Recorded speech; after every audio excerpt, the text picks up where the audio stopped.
हरे कृष्णा माता जी। हरे कृष्णा दंडवत प्रणाम। हरे कृष्ण माता जी दंडवत प्रणाम। हरे कृष्णा माता जी दंडवत प्रणाम। हरे कृष्ण माता जी दंडवत प्रणाम। हरे कृष्णा माता जी दंडवत हरे प्रणाम। कृष्ण माता जी दंडवत प्रणाम। कृष्णा दंडवत प्रणाम। हरे कृष्ण माता जी दंडवत प्रणाम। हरे कृष्णा माता जी दंडवत प्रणाम। మంగళాచరణ చేసుకొని స్టార్ట్ చేద్దాము. ఓం అజ్ఞానతిమిరాంధస్య జ్ఞానాంజనశలాకయ చక్షురున్మిలితం येन తస్మై శ్రీగురవే నమః. శ్రీచైతన్యమనోభీష్టం స్థాపితం येन భూతలే స్వయం రూపः కదా మహ్యం దదాతి స్వపదాంతికం.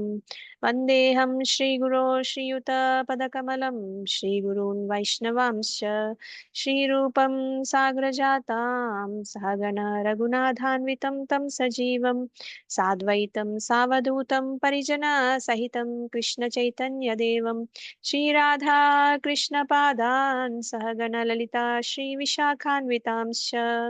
हे कृष्ण करुणा सिन्धो दीनबन्धो जगत्पते गोपेश गोपिका कान्त राधा कान्त नमोऽस्तु ते. तप्त काञ्चन गौराङ्गी राधे वृन्दावनेश्वरी वृषभानुसुते देवी प्रणमामि हरिप्रिये. नमः ओं विष्णुपादाय कृष्णप्रेष्ठाय भूतले श्रीमते भक्तिवेदान्त स्वामिनिति नामिने. नमस्ते सारस्वते देवे गौरवाणी प्रचारिणे निर्विशेष शून्यवादी पाश्चात्यदेशतारिणे. वाञ्छाकल्पतरुभ्यश्च कृपासिन्धुभ्य एव च पतितानां पावनेभ्यो वैष्णवेभ्यो नमो नमः. जय श्री कृष्ण चैतन्य प्रभु नित्यानंद श्री अद्वैत गदाधर श्रीवासादि गौरभक्तवृंद. हरे कृष्ण कृष्ण कृष्ण हरे हरे हरे हरे हरे राम राम हरे राम राम राम राम राम राम हरे हरे हरे.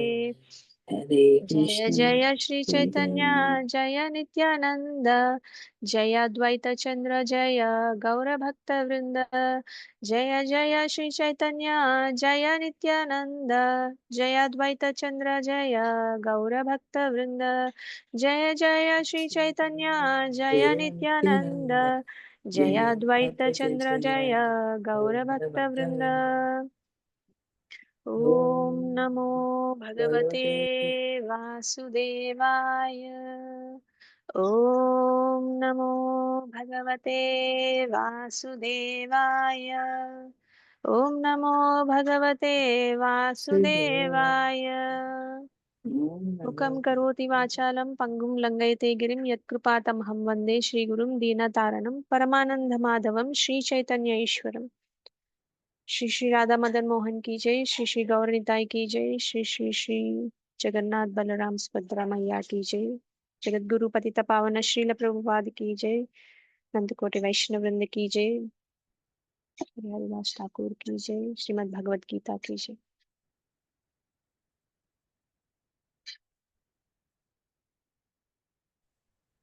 సో మనం ఈరోజు హరే కృష్ణ మాతాజీ అనుకున్నాం. ఈరోజు భగవద్గీతని మన జీవితంలో ఎలా అప్లై చేసుకోవాలి, ఎలా ఆచరించాలి అనే దాని గురించి మాట్లాడుకుందాము. ఇంట్రెస్టింగ్ గా ఉందా టాపిక్? हरे कृष्ण माता जी दंडवत प्रणाम माता जी। हरे कृष्ण దండవత్ ప్రణామ్. हरे कृष्ण माता जी दंडवत प्रणाम। హరే కృష్ణ దండవత్ ప్రణామ్.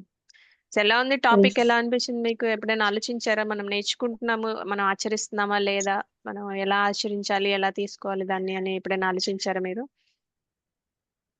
అవును మాతాజీ మాతాజీ. టాపిక్ చాలా మంచిగా ఉంటుంది. అవును మాతాజీ. అవును మాతాజీ. తెలుసుకోవడం మంచిది మాతాజీ. మాకు కూడా. మనం ఆచరణ చేయకపోతే మనం నేర్చుకుని కూడా ఉపయోగం లేదు కదా, అవునా కాదు? అవును మాతాజీ. మాతాజీ ఎస్ అవును మాతాజీ. మాతాజీ. అయితే ఆచరణలో మనం ఈరోజు పెట్టాలని ఎలా పెట్టాలి అని తెలుసుకోవాలి మాతాజీ. అయితే ఈరోజు మనం అంతే కదా. భగవద్గీత బోధనలని మన జీవితంలో ఎలా ఆచరణలో పెట్టాలి అని డిస్కస్ చేసుకుందాము. అయితే మీరు గీతా మహత్యం అని విన్నారా? గీతా మహత్యంలో మనకి ఒక శ్లోకం ఉంటుంది. ఏకం శాస్త్రం దేవకీ పుత్ర గీతం ఏకో దేవో దేవకీ పుత్ర ఏవ ఏకో మంత్రస్తస్య నామాని యాని కర్మాపి ఏకం తస్య దేవస్య సేవ. ఇది చాలా పాపులర్, వినే ఉంటారు మీరు కదా, ఆదిశంకరాచార్యుల వారు రాశారు ఇది, ఆ గీతా మహత్యం అని. విన్నాం మాతాజీ. విన్నారు కదా, కృష్ణ. మనం క్లాస్ లో కూడా చాలాసార్లు చెప్పుకున్నాము. మాతాజీ ఇది పెట్టండి గ్రూప్ లోనే ఈ శ్లోకం. ఓకే, పెడతాను.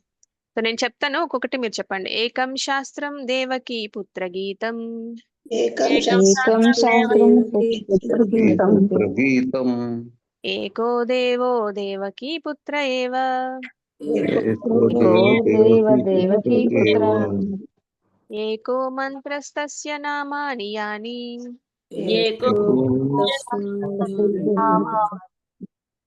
కర్మాపి ఏకం తస్య దేవస్య సేవ.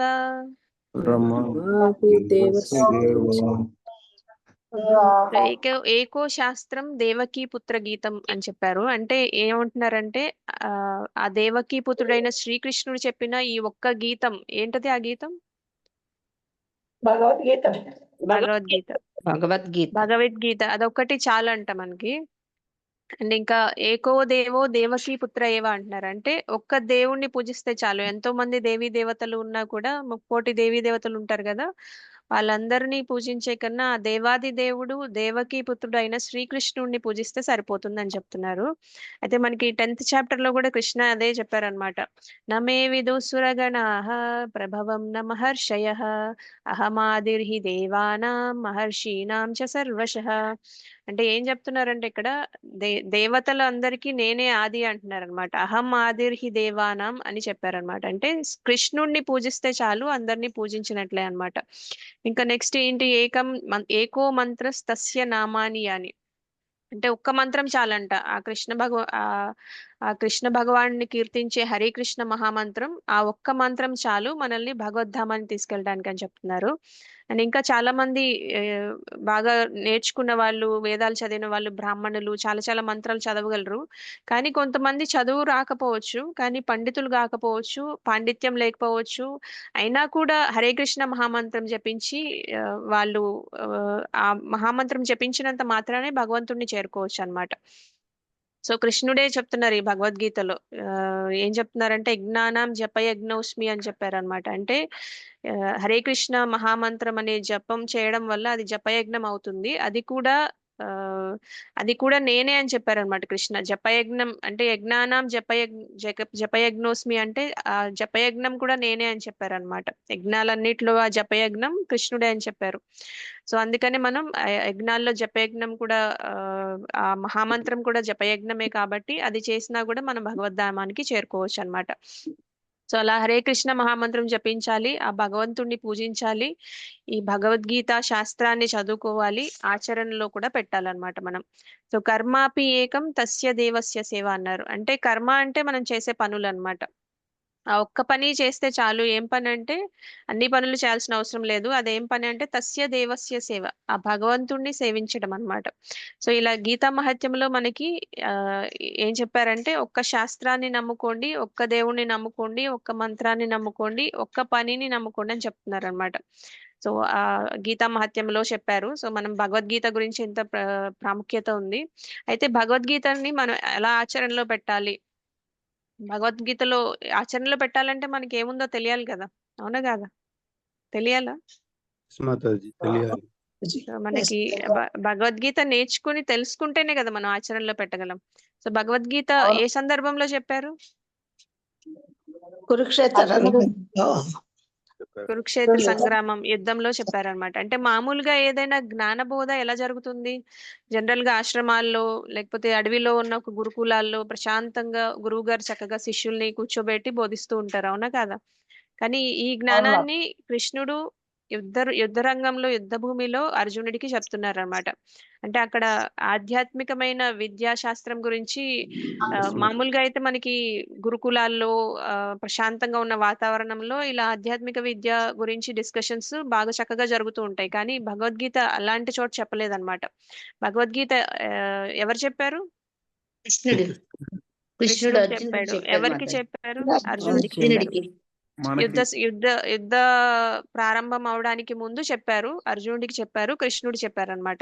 అంటే మొదటి అధ్యాయంలో మనకి శంఖాలు ఊదుతారు కదా, ముందుగా భీష్మ పితామహ శంఖం ఊదుతారు, తర్వాత కృష్ణుడు ఊదుతారు, తర్వాత పాండవులందరూ శంఖాలు ఊదుతారు.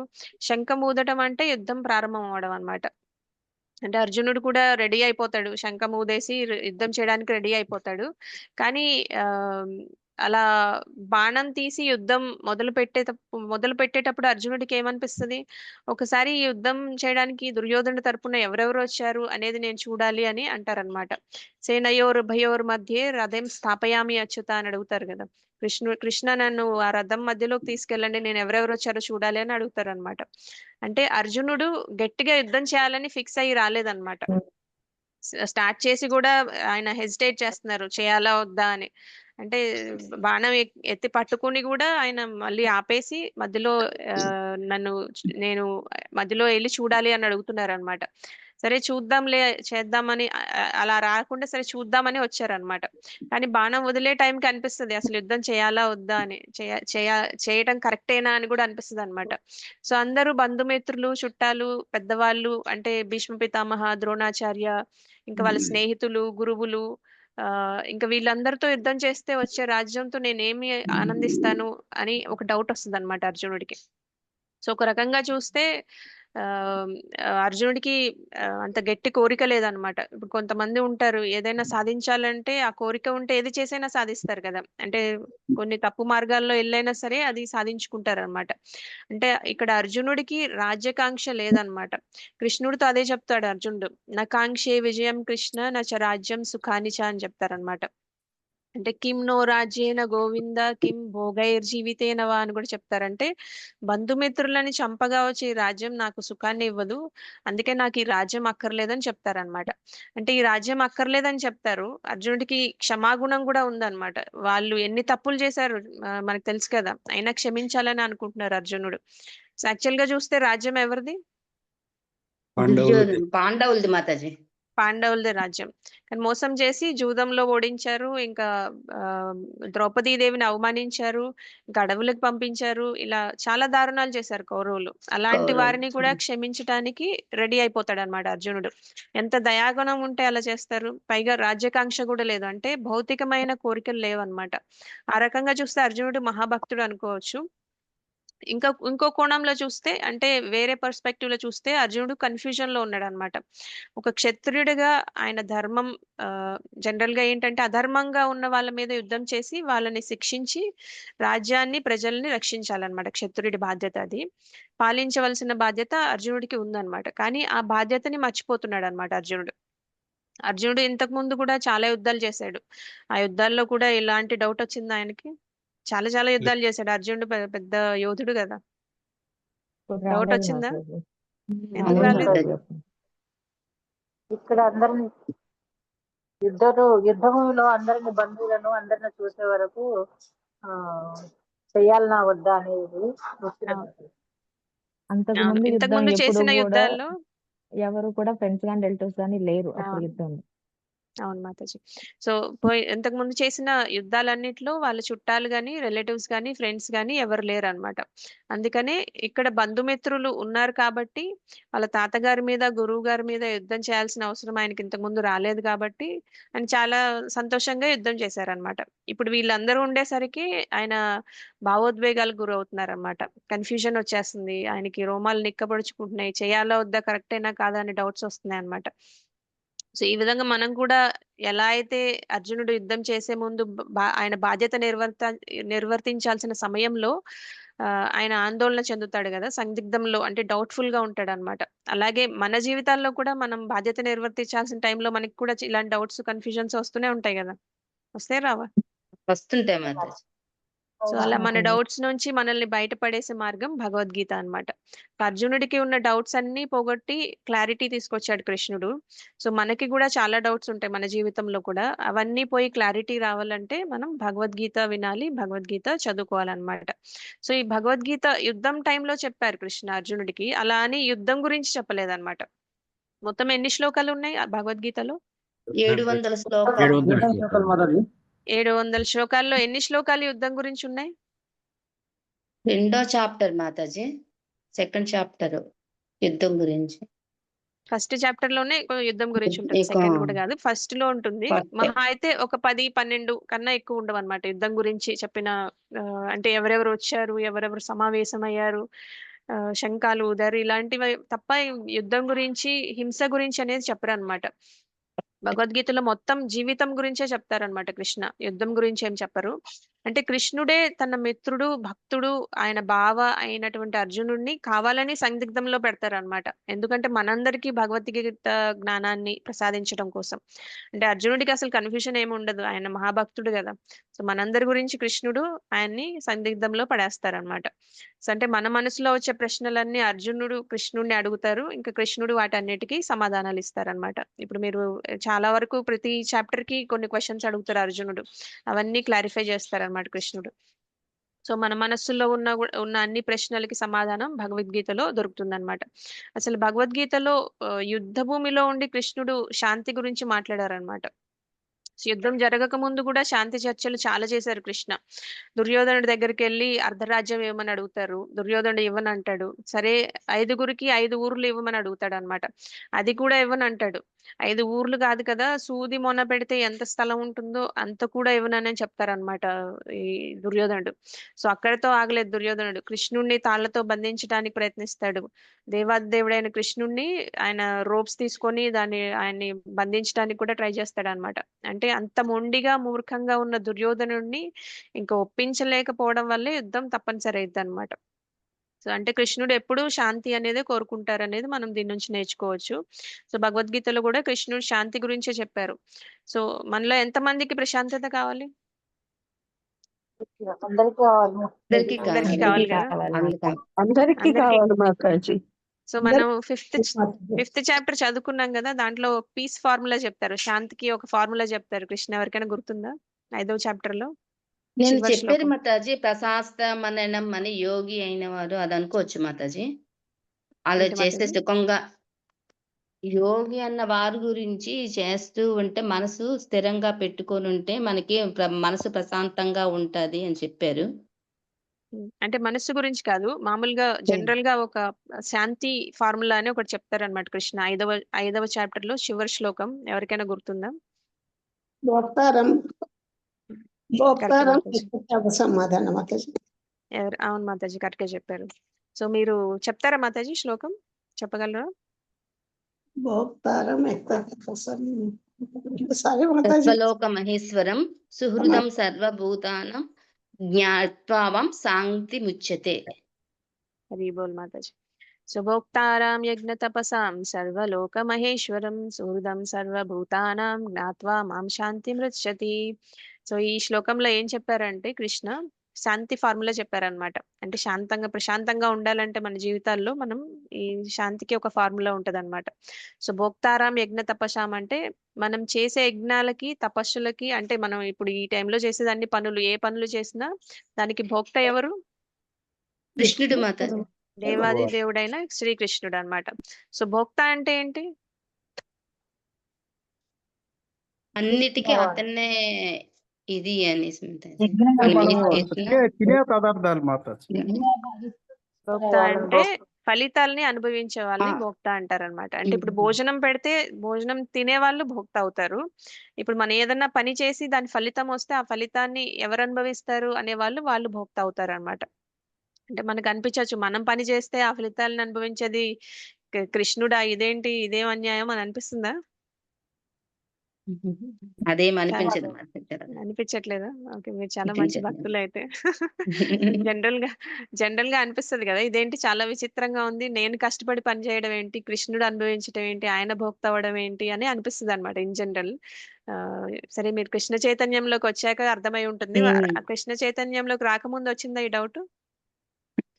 అప్పుడు తెలియదు కదా మాతాజీ, అప్పుడు ఏమీ తెలియదు. అప్పుడు తెలియదు, ఇప్పుడు కూడా తెలుసు అనుకుంటున్నాం. మనకి ఏం తెలుసో ఇప్పుడు చూద్దాం.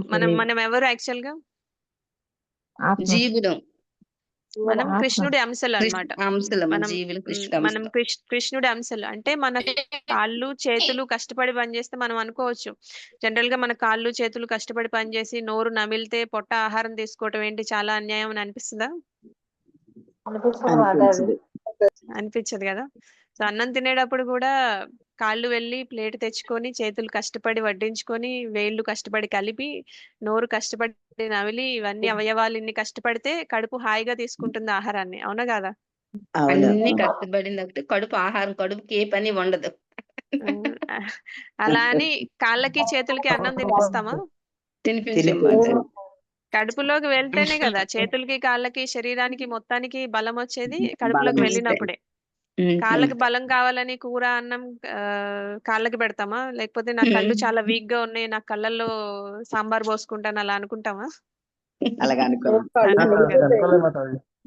పొట్టలోకి వెళ్తేనే అన్నిటికీ బలం వస్తుంది, పోషణ కూడా లభిస్తుంది అన్నమాట. సో అలాగే మనల్ని మనం ఆనందపరచుకోవాలంటే ఏ ఆనందం ఆ మనకి అసలైన ఆనందం దొరకదన్నమాట. ఆ ఆనందమే కాదు, మనల్ని మనం ఆనందపరచుకోవడానికి చేసే ఏ పనైనా. సో మనం భగవంతుడికి ఆనందాన్ని ఇస్తే మనం భగవంతుడి అంశాలు కాబట్టి మనకి ఆటోమేటిక్ గా ఆనందం వస్తుంది. ఎలా అయితే మనం అన్నీ చేసి పొట్టకి తినిపిస్తామో అలానే మనం ఏ పని చేసినా దానికి భోక్త ఎవరు? భగవంతుడు. భగవంతుడికి సమర్పిస్తే అది మనకి ఆటోమేటిక్ గా పోషణ అనేది వస్తుంది అనమాట. అంటే భగవంతుడి ఆనందం కోసం మనం ఏ పని చేసినా మనకి ఆటోమేటిక్ గా ఆనందం వస్తుంది, ఎందుకంటే మనం భగవంతుడి అంశాలు కాబట్టి అన్నమాట. అందుకని భోక్తారాం యజ్ఞ తపస్సాం అన్నారు. కృష్ణుడే ఆయన భోక్త, ఆయనకి ఆనందాన్ని ఇస్తే మనకి ఆటోమేటిక్ గా ఆనందం వస్తుంది అనమాట. సో మనం భగవంతుడి అంశాలని ఎవరు చెప్పారు? భగవద్గీత మాతాజీ. భగవద్గీతలో చెప్పారు. ఏ శ్లోకంలో చెప్పారు?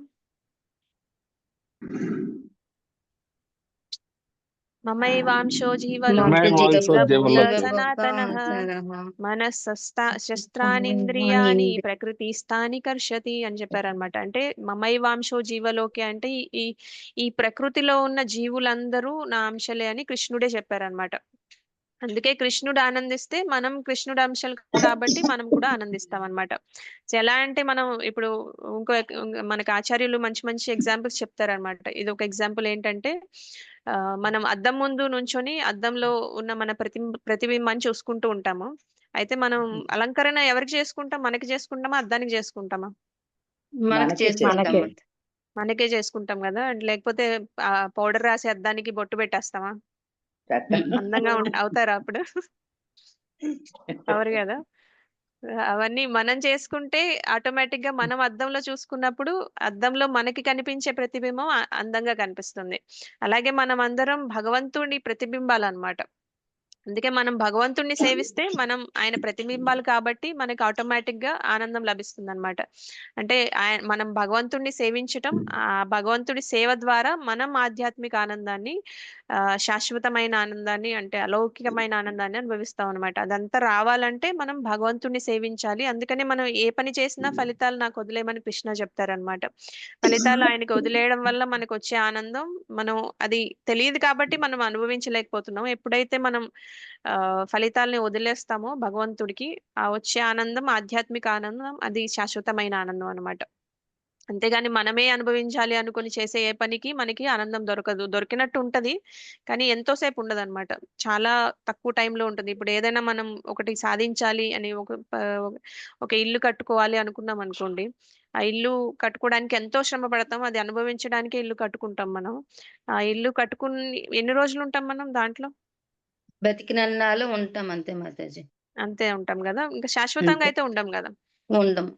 అందుకనే భోక్తారాం యజ్ఞ తపస్సాం అంటే మనం చేసే యజ్ఞాలకి, తపస్సులకి, పనులకి అన్నిటికీ భోక్త కృష్ణుడే కాబట్టి. సర్వలోక మహేశ్వరం అంటే ఏంటంటే అన్ని లోకాలకి అధిపతి కృష్ణుడే అన్నమాట. కొంతమంది అనొచ్చు, నేను 60 ఏళ్ళు కష్టపడి పనిచేసి రిటైర్ అయ్యే టైంకి 4 అంతస్తులు బిల్డింగ్ కట్టాను, ఇద్దరు పిల్లలు పెళ్లిళ్ళు చేశాను, 4 మనవళ్ళు ఉన్నారు ఇంకా అని గొప్పగా చెప్పుకుంటారు, తప్పేం లేదు. ఇప్పుడు 60 ఏళ్ళు వచ్చినాయి, ఇంకా ఇంకా ఆ ఇంట్లో ఎంతకాలం ఉండగలరు? 60 ఏళ్ళు రిటైర్మెంట్ ఏజ్ వచ్చినప్పుడు ఒక 5 సంవత్సరాలు ఉంటారు, అంతకంటే ఎక్కువ ఉండలేరు. మహా అయితే ఒక 10 ఏళ్ళు, 20 ఏళ్ళు, 10 ఏళ్ళు, 5 ఏళ్ళు, 70 ఏళ్ళ వరకు బతుకుతారు. కొంతమంది 80, కొంతమంది 90, మహా అయితే ఇంకా 100 ఏళ్ళు ఉంటారు అనుకుందాం.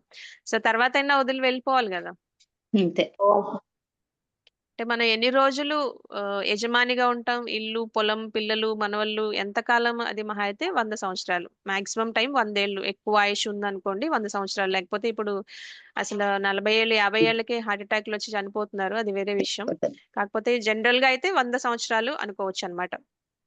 ఇలానే భూదేవికి ఇలాంటి చూసినప్పుడు చాలా నవ్వు వస్తుందంట. ఎందుకంటే ఒకటే భూమి ఉంటది. ఆ భూమిని 100 ఏళ్ల క్రితం ఒకతను వచ్చి నాది అంటాడంట. తర్వాత ఇంకొకరు వచ్చి ఆ భూమి నాది అంటారంట. ఎందుకంటే ఆ భూమిని వీళ్ళు కొనుక్కున్నారు ఆయన దగ్గర. 30 ఏళ్ల క్రితం ఇంకా 100 సంవత్సరాల క్రితం అదే భూమిని చాలా చాలా మంది నాది నాది అని చెప్పుకుంటూ ఉంటారంట. ఇంకా ఇంకా ముందుకెళ్తే రాజ్యాలు ఈ సామ్రాజ్యం నాది, ఈ ఈ 100 ఊర్లు నావి, అలాగే ఈ భూమి నాది అని చెప్పుకుంటూ ఉంటారంట. కానీ భూమాత ఎవరి సొత్తు? ఎవరి సొత్తు కాదు మనకి. భగవంతుడు. భూమాత వరాహస్వామి సొత్తు అన్నమాట. అంటే ఆ భగవంతుడి అర్ధాంగి అన్నమాట భూమాత. అంటే భగవంతుడి యొక్క అర్ధాంగి అయిన భూదేవిని నాది నాది అని చెప్పుకుంటున్నారు అందరూ. అది కూడా ఎంతకాలం చెప్పుకుంటారు? మహా అయితే 10 ఏళ్ళు, 20 ఏళ్ళు, 30 ఏళ్ళు, 40 ఏళ్ళు, మాక్సిమం 100 ఏళ్ళు అంతవరకు చెప్పుకోగలరు అనమాట. భూమి అలా మీద ఇది ఉన్నంత వరకే మాతాజీ. భూమి మీద ఉన్నంత వరకే. సో అలా ఇది మనది అని చెప్పుకునేది కొంతకాలమే అన్నమాట. కానీ కృష్ణ ఏం చెప్తున్నారు ఇక్కడ? సర్వలోక మహేశ్వరం అని చెప్తున్నారు. అంటే సర్వలోకాలకి ఈశ్వరుడు నేనే అని చెప్తున్నారు అన్నమాట. సో మనం చేసే పనులన్నిటికీ భోక్త ఆయనే. మనకి ఉంది అనుకునే మన సంపద అంతటికి అధినేత కూడా ఆయనే. మనం యజమాని అనుకుంటాం కానీ అసలు యజమాని ఎవరు? కృష్ణుడు మాతాజీ మన కృష్ణుడు. యజమాని. అందుకే సర్వలోకాలకి ఆయనే మహేశ్వరుడు అని చెప్తున్నారనమాట. అన్ని లోకాలని కంట్రోల్ చేసేది ఆయనే, ఆయనే అధినేత, ఆయన సొంతమే ఇవన్నీ అని చెప్తున్నారనమాట. తర్వాత ఏం చెప్తున్నారు? సుహృదం సర్వభూతానం అంటున్నారు. అంటే అందరికీ సుహృదుడు, సన్నిహితుడు, స్నేహితుడు ఎవరు? కృష్ణుడు మాతాజీ. కృష్ణుడు. భగవంతుడు, దేవాది దేవుడు కృష్ణ భగవానుడికి. కానీ మనకి అనిపించచ్చు అదేంటి, నాకు చాలా మంది బెస్ట్ ఫ్రెండ్స్ ఉన్నారు కదా స్కూల్లో, కాలేజ్లో, ఆఫీస్లో, లేదా కాలనీలో, చుట్టాలలో చాలా మంది ఫ్రెండ్స్ ఉన్నారు. కానీ వాళ్ళు ఎప్పటి వరకు మనకి ఫ్రెండ్స్? మంచిగా ఉన్నంత వరకే. ఏదైనా చెడు వస్తే ఇదైపోతే చాలు. తాత్కాలికమే అంతండి. తాత్కాలికం. ఇంకా మహా అయితే ఒకవేళ వాళ్ళిద్దరికి కుదిరిందంటే మహా అయితే జీవితకాలం వరకు ఉంటారన్నమాట. సో చిన్నప్పుడు మనం కొంతమంది బెస్ట్ ఫ్రెండ్స్ ఉంటారు, ఇప్పుడు టచ్ లో కూడా ఉండరు అనమాట. ఉన్నారా మీకు చిన్నప్పుడు చదువుకున్న ఫ్రెండ్స్ ఇప్పుడు ఎంతమంది టచ్ లో ఉన్నారు? ఉండొచ్చు, ఉండకపోవచ్చు కదా. ఒక్కరు ఉన్నారు అంతే, ఒక్కరు ఉంటారు. మేము ఉన్నాము. మనం ఎంత ఇప్పుడు మాకు 70 years వచ్చినా కూడా ఇప్పటికీ స్కూల్ మేట్స్ అంతా కలుస్తూ ఉంటాం అన్నమాట. అంటే అది ఉంటారు కొంతమంది, చాలా మంది ఉండరు కదా. అంటే కొంతమంది ఉంటారు, కొంతమంది ఉండరు. ఉన్నా కూడా మనకి జీవిత కాలం వరకే ఉంటారు. సో పోనీ ఉన్నారే అనుకుందాం, పోయిన తర్వాత ఉంటారా? ఉండరు కదా. చావు పుట్టుకలకి అతీతంగా ఎప్పుడు మనతో కలిసి ఉండే బెస్ట్ ఫ్రెండ్ ఎవరో తెలుసా? రేపు ఇద్దామా బాబుకి అడిగి? మాతాజీ మీరు ఎవరైతే మాట్లాడట్లేదో వాళ్ళు మ్యూట్ లో ఉండండి. అడుగుతుందని. సో చావు పుట్టుకలకి అతీతంగా ఎప్పుడు మనతో కలిసి ఉండే బెస్ట్ ఫ్రెండ్ ఎవరు మనకి? భగవంతుడు. కృష్ణుడు, భగవంతుడు. ఎలా ఉంటారు మనతో పాటు కృష్ణుడు? పరమాత్మ రూపంలో మనలోనే ఆత్మ రూపం, పరమాత్మ రూపం. సో మనందరిలో పరమాత్మ రూపంలో మన హృదయంలో కృష్ణుడు తిష్ట వేసుకొని ఉంటారన్నమాట. ఆ విషయం కూడా ఎవరు చెప్పారు మనకి? కృష్ణుడే చెప్పారు, భగవద్గీతలో చెప్పారనమాట. సర్వస్య చాహం హృది సన్నివిష్టో మత్త స్మృతిర్జ్ఞానం అపోహనం చ వేదైశ్చ సర్వైరహమేవ వేద్యో వేదాంత కృద్వేద విదేవ చాహం. కృష్ణ 15వ చాప్టర్ లో చెప్పారనమాట. మనం ఇంకా ఆ చాప్టర్ వరకు రాలేదు, కానీ కొంతమంది చదివిన వాళ్ళు ఉంటే మీకు ఇది గుర్తొస్తుంది. ఏం చెప్తున్నారంటే సర్వస్య చాహం హృది సన్నివిష్టో అంటున్నారు. అంటే అందరి హృదయాల్లో పరమాత్మగా నేనే నెలకొని ఉన్నానని చెప్తున్నారనమాట. అలా మన హృదయంలోనే ఉండేటటువంటి, అంతే మనం ఏ జన్మ తీసుకున్నా ఆఖరికి మనం మలంలో పురుగులాగా పుట్టినా కూడా మనల్ని వదలకుండా మన హృదయంలో ఉండే పరమాత్మ కన్నా బెస్ట్ ఫ్రెండ్ ఎవరైనా ఉంటారా మనకి? ఉండరు కదా. అంటే మనం ఏ జన్మ తీసుకున్నా కూడా మనల్ని విడిచిపెట్టకుండా మనతోనే ఉంటారు పరమాత్మ. ఇంతకన్నా బెస్ట్ ఫ్రెండ్ మనకి ఎవరు ఉండరు. ఎప్పుడైతే ఈ విషయం మనం తెలుసుకుంటామో, భగవంతుడు నన్ను ప్రేమిస్తున్నాడు, ఈ ప్రపంచంలో కృష్ణుడి కన్నా నన్ను ఎవరు ప్రేమించలేరు అన్న విషయం మనం అర్థం చేసుకుంటే గనక అప్పుడు జ్ఞాత్వామాం శాంతి మృచ్చతి అని చెప్తున్నారు. అప్పుడు మనకి శాంతి లభిస్తుందంట. అప్పటి వరకు మనం అశాంతితోనే ఉంటాం. అయితే ఈ 3 విషయాలు అర్థం చేసుకుంటే మనకి శాంతి లభిస్తుంది. ఇదే శాంతి ఫార్ములా అన్నమాట. ఈ 3 విషయాలు ఏంటి?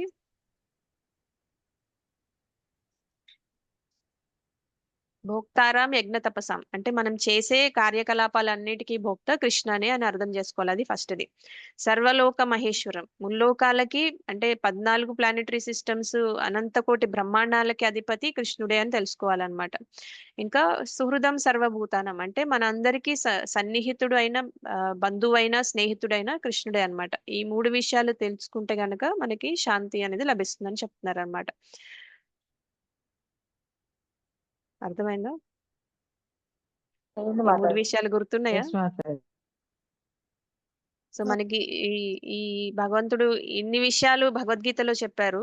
ఆచరణలో పెట్టాలంటే మనకి ప్రతి పని చేసేటప్పుడు మనం నేను భోక్తని కాదు అని అనుకోవాలన్నమాట. నేను ఎందుకు భగవంతుడికి వదిలేయాలి అని ప్రశ్న అనేది చాలా మందికి ఉంటది. నేను పని చేయడం ఏంటి, భగవంతుడు అనుభవించడం ఏంటి అనేది జనరల్ గా వచ్చే ప్రశ్న. మనం ఎంత భక్తిలో ముందుకెళ్ళినా కూడా మనం ఆచరణలో పెడుతున్నామా? పెట్టట్లేదు, ఆచరించట్లేదు మాతాజీ. కొన్ని కొన్ని ఆచరణలో పెట్టాలంటే బాగా అర్థం పెట్టాలి, అవ్వాలన్నమాట. అర్థం అవ్వాలి. అర్థమైతే ఆచరిస్తాం. ఇప్పుడు పొయ్యిలో ఏలు పెట్టామనుకోండి, చెయ్యి పెట్టామనుకోండి, కాలుతుంది కదా. అది అర్థమవుతుంది కాబట్టి మనం పెట్టం. అవునా కదా? అవును అవును మాతాజీ. మాతాజీ. చిన్న పిల్లలు అర్థం కాని వయసులో ఉన్న పిల్లలు పెడతారా? పెట్టదు మాతాజీ. పెడతారు కదా. అర్థం కాని పిల్లలు ట్రై చేస్తారు కదా.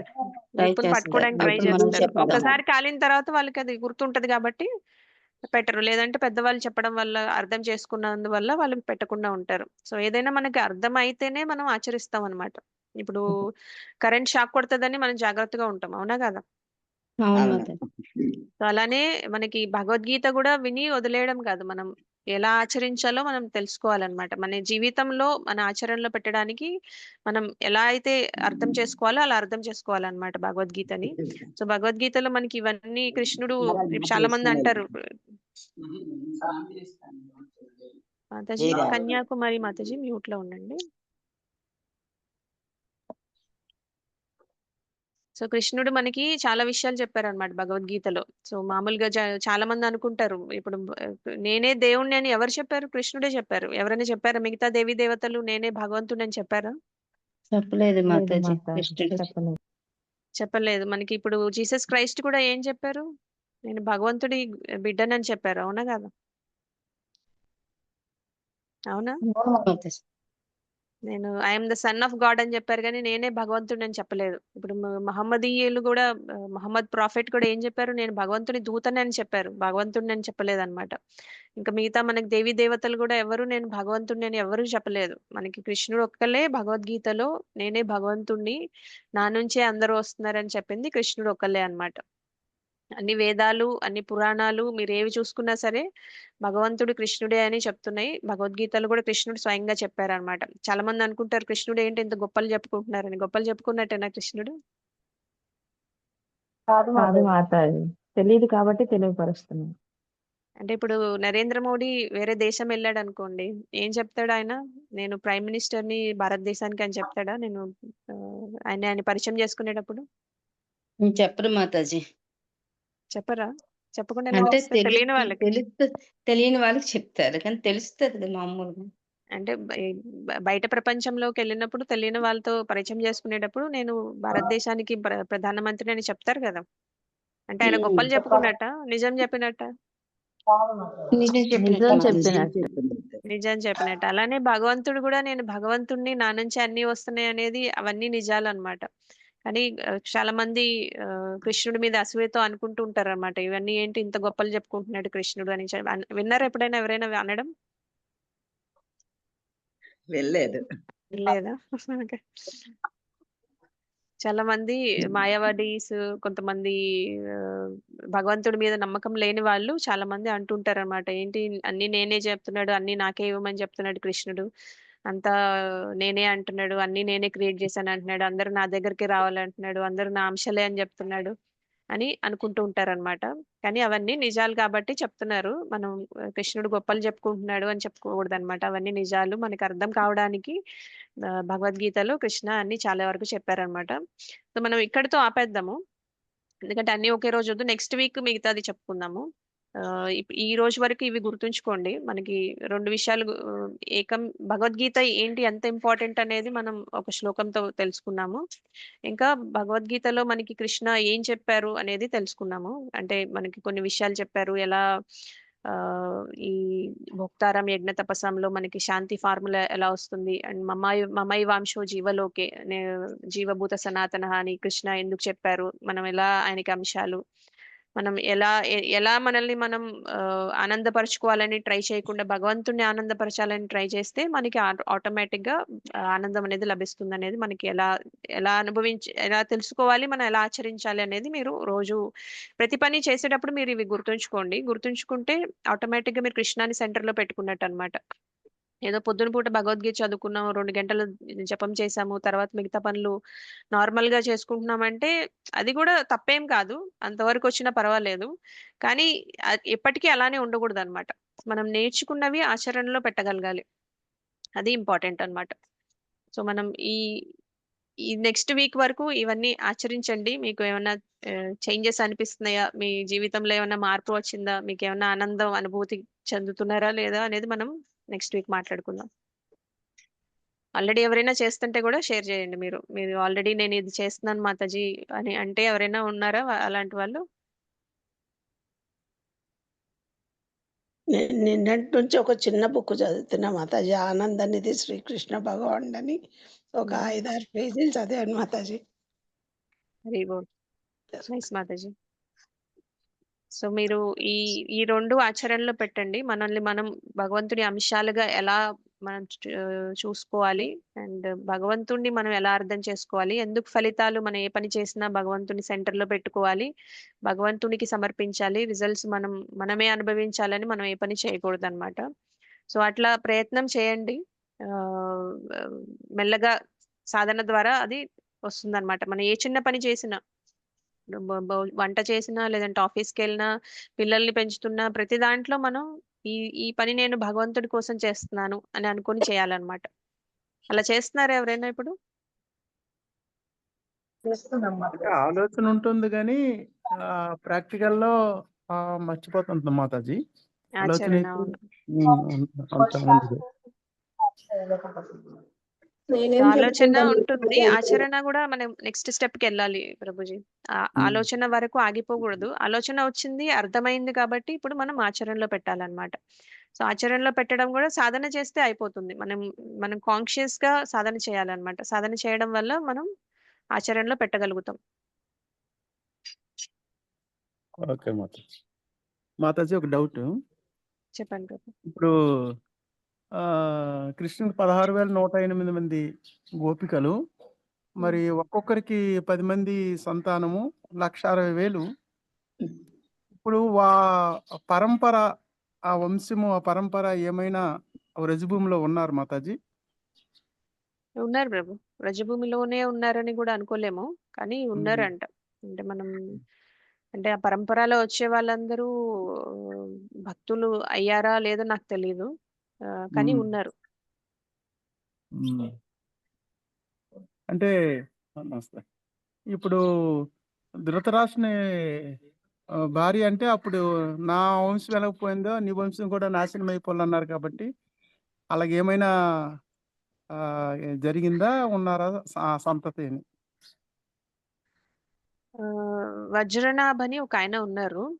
తర్వాత చాలా రోజుల తర్వాత కూడా మనకి ఆ ఉమ్, ఆ, ఎలా అంటే కొన్ని మనకి ఈ మొఘల్ ఎంపరర్స్ వచ్చినప్పుడు ఈ గుళ్ళు అవన్నీ నాశనం చేయడానికి ట్రై చేశారు కదా. అలాంటప్పుడు అవన్నీ చాలా వరకు కొన్ని శిథిలావస్థకి వెళ్ళినప్పుడు, లేదంటే కొన్ని విగ్రహాలు తీసుకెళ్లి జైపూర్ లో అలా దాచిపెట్టినప్పుడు, వృందావన్ టైంలో ఆయన కొన్ని విగ్రహాలు చేయించటము, వాటిని మళ్ళా పునఃస్థాపించటం అవన్నీ చేశారు. యాక్చువల్ గా మనకి శ్రీకృష్ణుడు ఈ భూమి మీద నుంచి ఈ ఈ లీల పూర్తి చేసుకొని వెళ్ళిపోయేటప్పుడు ఆయనంతటికి ఆయనే చాలా మంది, ఇప్పుడు మీకు తెలిసే ఉంటుందేమో ఎలా ఆ వంశం అనేది చాలా వరకు అంతమైపోయింది, కానీ ఒకళ్ళిద్దరైతే ఉన్నారు.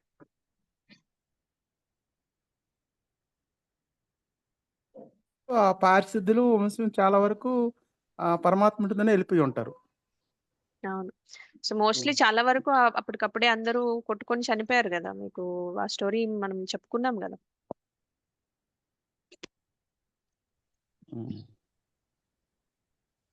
ఓకే మాతాజీ. ఓకే.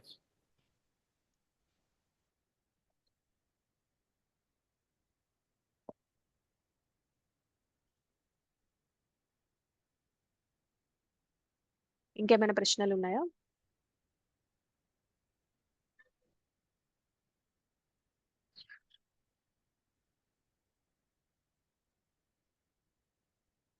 ఓకే. మనం గురువాష్టకం చేసుకుందాం. ప్రణామం మాతాజీ.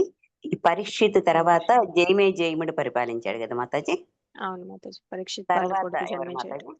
తర్వాత ఎవరు? పరంపర ఆహ్,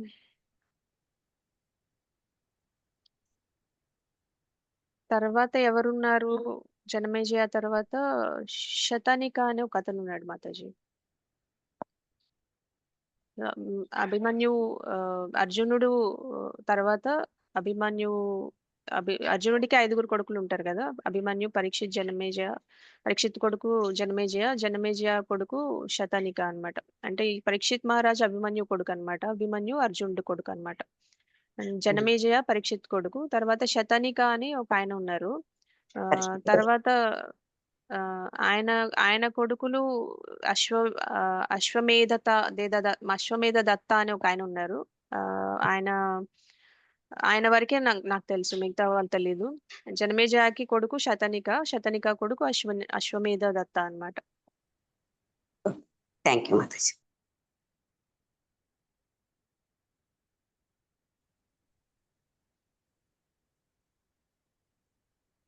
మనం గురువాష్టకం చేసుకుందామా? జగన్నాథాష్టకం చేసుకుందామా?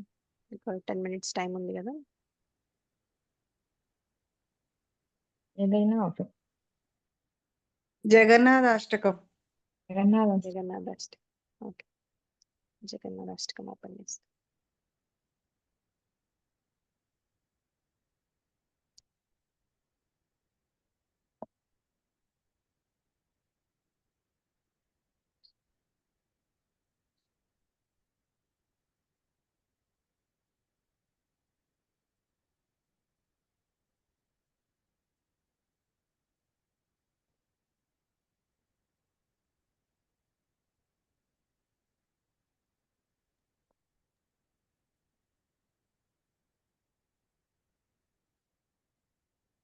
స్క్రీన్ కనిపిస్తుందా? కనిపిస్తుంది. కదాచిత్ కాళింది తట విపిన సంగీత కరవో కదాచిత్ కాళింది తట విపిన సంగీతకరవో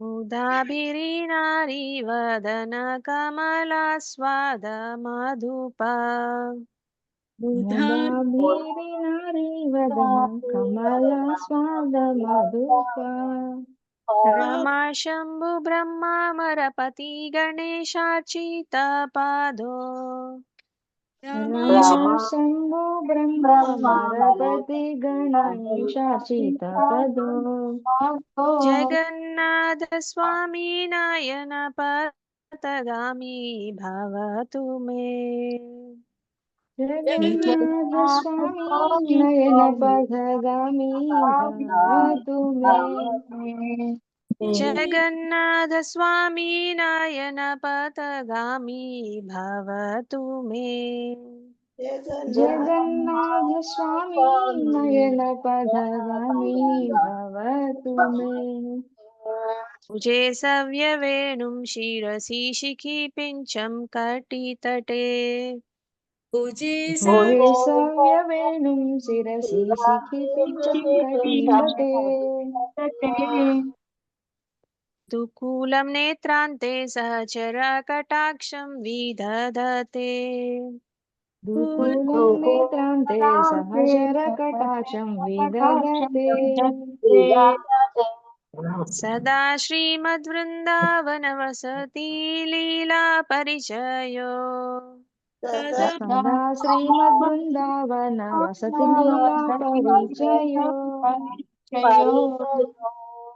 जगन्नाथ स्वामी नयन पथगामी भवतु मे। जगन्नाथ स्वामी नयन पथगामी भवतु मे। जगन्नाथ स्वामी नयन पथगामी भवतु मे।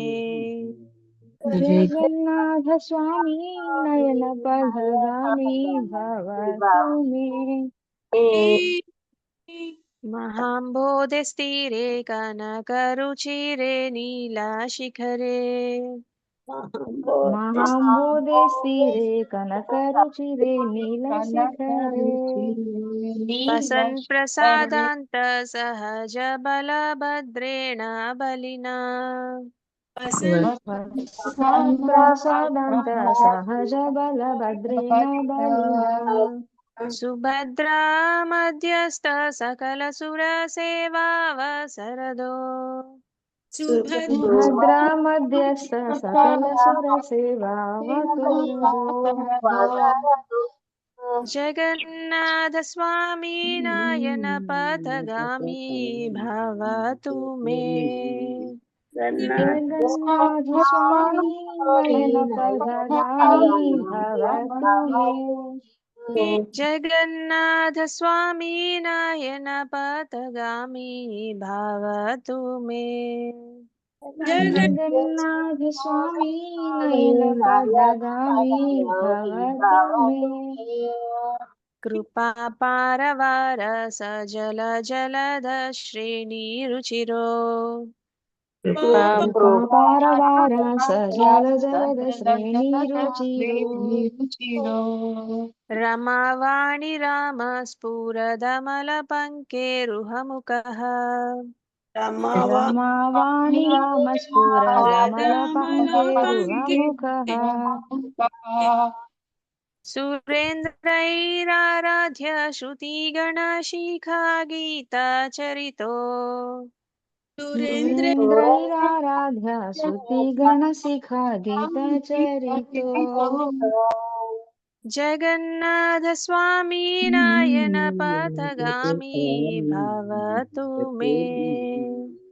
जगन्नाथ स्वामी नयन पथगामी भवतु मे। जगन्नाथ स्वामी नयन पथगामी भवतु मे। जगन्नाथ स्वामी नयन पथगामी भवतु मे। रथारूढो गच्छन् पतिमिलितभूदेव पटलै रथारूढो गच्छन् पथिमिलितभूदेव पटलै स्तुति प्रादुर्भावं प्रतिपदमुपाकर्ण्य सदयः स्तुति प्रादुर्भावं प्रतिपदमुपाकर्ण्य सदया तया सिन्धुर्बन्धु सकल जगता सिन्धुसुतया तया सिन्धुर्बन्धु सकल जगता सिन्धुसुतया जगन्नाथ स्वामी नयन पथगामी भवतु मे। जगन्नाथ स्वामी नयन पथगामी भवतु मे। जगन्नाथ स्वामी नयन पथगामी भवतु मे। जगन्नाथ स्वामी नयन पथगामी भवतु मे। परब्रह्म पीडा कुवलयदलोत्फुल्ल नयनो परब्रह्म पीडा कुवलयदलोत्फुल्ल नयनो निवासी नीलाद्रौ निहित चरणोऽनन्त शिरसि निवासी नीलाद्रौ निहिता चरणोऽनन्त शिरसि रसानन्दो राधा सरस वपुरालिङ्गन सुखो रसानन्दो राधा सरस वपुरालिङ्गन सुखो जगन्नाथ स्वामी नयन पथगामी भवतु मे। జగన్నాథ స్వామి నయన పదగామి భవతు మే. జగన్నాథ స్వామి నయన పథగామి భవతు మే. జగన్నాథ స్వామి నయన పదగామి భవతు మే. నవయ్యాచ రాజ్యం న చ కనకమాణిక్య విభవం. నయాచే రాజ్యం న చ కనకమాణిక్య విభవం. నయాచెహం రమ్యాం సకల జన కామ్యాం వరవధూం. నచేహం రమ్యాం సకల జన కామ్యాం వరవధూం. సదా కాలే కాలే ప్రమత పఠిన గీత చరితో. సదా కాలే కాలే ప్రమదాపతిన గీతా చరితో. జగన్నాథ స్వామి నయన పథగామి భవతు మే. జగన్నాథ స్వామి నయన పథగామి భవతు మే. జగన్నాథ స్వామి నయన పథగామి భవతు మే. జగన్నాథ స్వామి నయన పథగామి భవతు మే. హరత్వం సంసారం ధృతతరమసారం సూరపతే. హరత్వం సంసారం ధృతతరమసారం సురపతే. హరత్వం పాపానాం వితతిం అపారం యాదవపతే. హరత్వం పాపానాం వితతిమపారం యాదవపతే. అహో దీననాథే నిహిత చరణో నిశ్చితం ఇదం. అహో దీననాథే నిహిత చరణో నిశ్చితమిదం. జగన్నాథ స్వామి నయన పథగామి భవతు మే. జగన్నాథ స్వామి నయన పథగామి భవతు మే. జగన్నాథ స్వామి నయన పథగామి భవతు మే. జగన్నాథ స్వామి నయన పథగామి భవతు మే. జగన్నాథాష్టకం పుణ్యం యః పఠేత్ ప్రయత శుచిః. జగన్నాథాష్టకం పుణ్యం యః పఠేత్ ప్రయతః శుచిః. సర్వపాప విశుద్ధాత్మా విష్ణులోకం సగచ్చతి. సర్వపాప విశుద్ధాత్మా విష్ణులోకం సగచ్చతి. శ్రీ శ్రీ జగన్నాథాష్టకం కీ జై. జై. శ్రీ శ్రీ జగన్నాథ బలరామ సుభద్రా మయ్యా కీ జై. శ్రీ శ్రీ ఆదిశంకరాచార్యులకి జై.